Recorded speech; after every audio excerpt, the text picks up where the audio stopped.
tubayimbire. So wetujidde wano ng'endongo wasumuludde endongo empya 2025 gwe tomulinze January wasumulirawo kubaweerawo buwezi. Sebo. Okay. So tutunulire 2025 24 abadde atya nga tuyingira 2025 musical kitambule kitya. Obera bakumetembangano yefe bali bebayogerako. Okay. Ndimuli bulira abaana nga siwa bulijjo.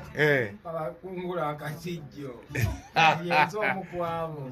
Eka badde mulungi mukama atugabiridde atuwadde amaanyi. Okay. Atuwadde kumaja atuwadde n'akabimbo.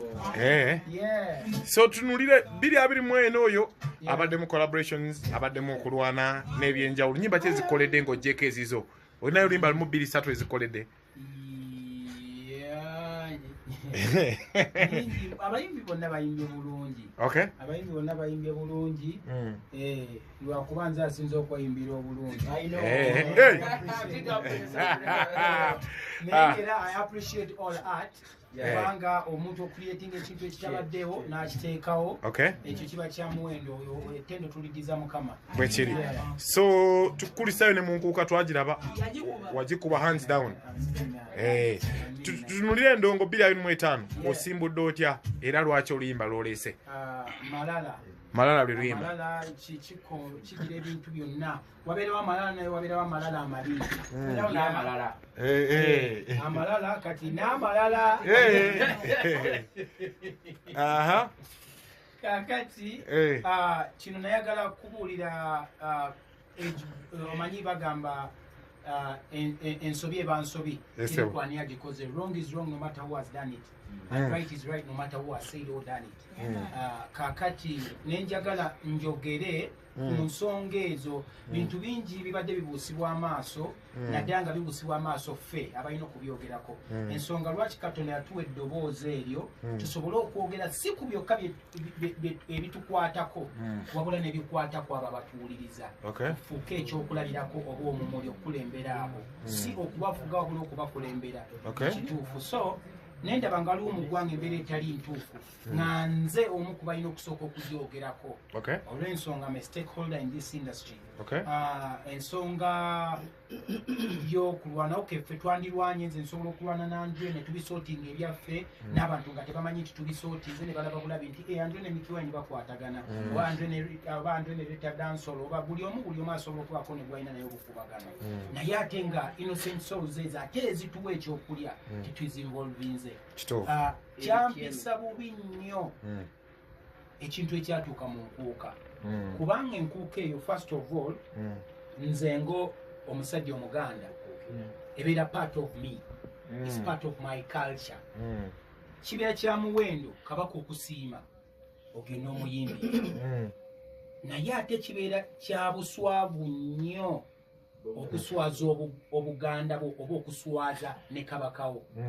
Ekyali mu nkuuka ffenna tuyitibwa era ekisinga obukulu babiyita oluusi abayimbi oba abakoze obulungi oba kabaka basimye you never know. Kisinziira ne ku promota naye era kyekyo kyembeera nsaba kibeerewo nti abantu abayimbi abanayitibwanga mu nkuuka be bayimbi abasinze okuweesa eggwanga lyabwe ekitiibwa be bayimbi abasinze okuweesa culture yabwe ekitiibwa oba oli mu kyoli oba oli mu lugwala oba oli mu as long as you're Ugandan.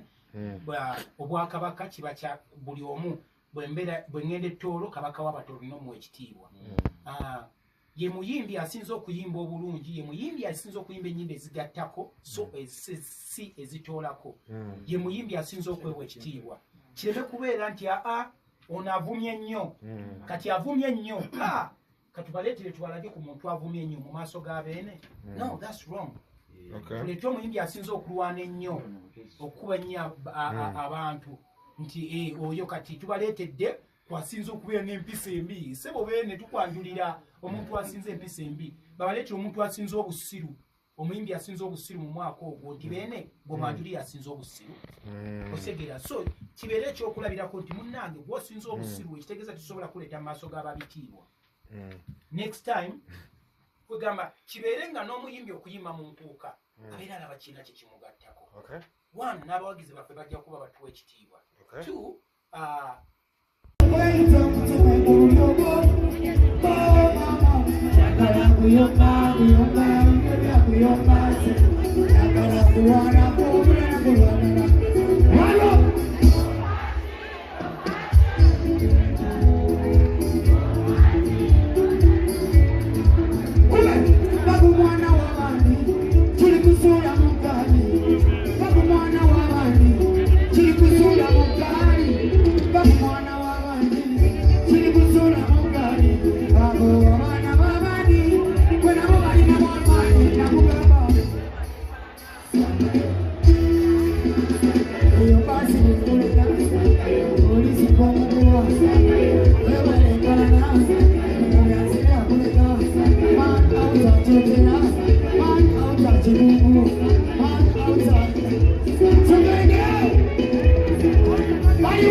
Where you came from, you are blessed to have that man say something to you because they've liked you. That is not love.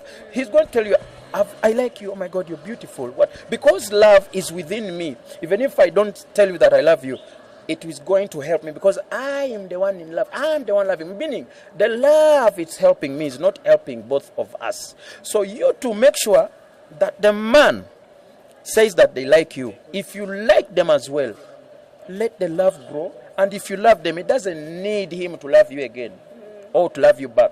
But the love is within you, that you feels it, that you has it. So why do you want your love to be heard out by someone else who is not in you? That means you are trying to force other people abide by your rules. Ate Katonda tachagala. Katonda agenda kulumya atya, agenda kukasinga atya.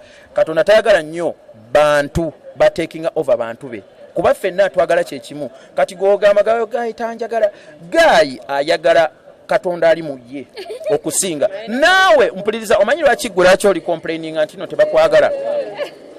Kozi gwe naawe Silverback Lounge awo ku Salama Road kyekifo ekigenda okukuwa emirembe gwateekateeka birthday party. Tulina meeting za kwanjula jangu otweyune. Tulina restaurant efumba emmere ya wano nebunaayira. Tulina washing bay emmotoka evaawo etukula n'akafo akalungi ak'okuwummuliramu. Tulina kakaawa kalungi kale gwe wenna ateekateeka omukolo gw'engeri yonna. Weyune Silverback Lounge ku Salama Road okulira na Makindye Secondary School. Tugoberere ku social media sites zaffe ku TikTok, Facebook, Instagram ngera tukola essaawa 24. Tukola deliveries ku Jumia ne Glovo. Tufune ku noti 755 322 75 noti ngeyeri ku WhatsApp oba noti 2 noti 9 994 emu. Silverback Lounge, I'm obsessed. the peak of And I don't enjoyment. feel guilty about it.